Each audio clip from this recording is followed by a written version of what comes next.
সাংবাদিকের ঘরে চোরের হানা, আতঙ্ক। ঘরে কেউ না থাকার সুযোগে নিঃস্ব কুটুম্বরা হাত সাফাই করল সাংবাদিকের আবাসে। নিয়ে গেল 5 ভরি মতো সোনার গহনা। ঘটনা ঘটেছে শিলচর আশ্রম রোডের গোবিন্দ বালুশেখর লেনে।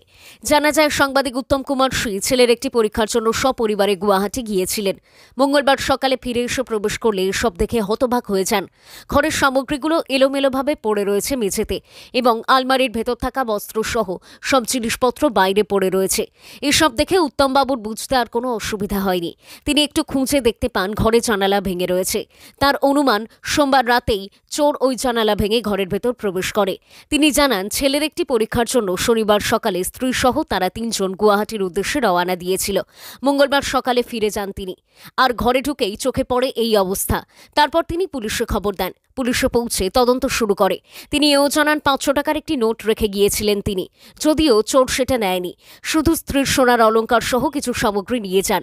উল্লেখ্য, সাংবাদিক উত্তম কুমার সিং দৈনিক সাময়িক প্রসঙ্গ পত্রিকার বার্তা সম্পাদক পদে কর্মরত রয়েছেন। ব্যুরো রিপোর্ট, নিউজ অবিকল। আমার নাম উত্তম কুমার সিং। আমরা আমার ছেলের একটা পরীক্ষার জন্য আমরা গিয়েছিলাম গুয়াহাটি।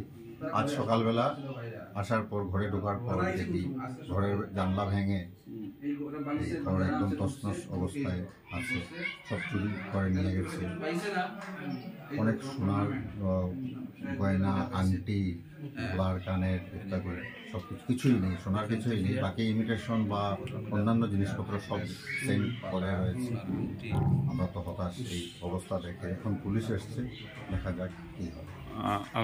আপনি কোথায় থাকেন? আপনি আশ্রম রোড, গোবিন্দবাড়ি, ঠাকুরল্যান।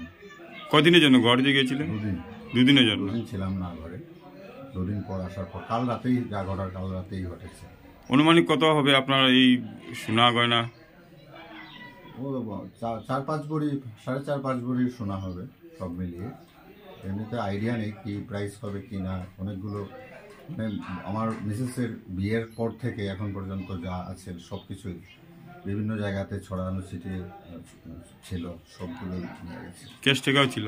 না, ক্যাশ টাকা 500 টাকার একটা নোট ছিল, ওটা দেখে উনি নেই, পরে রয়েছে। আপনি থানাতে জানিয়েছেন? হ্যাঁ, পুলিশ এসছে এখন।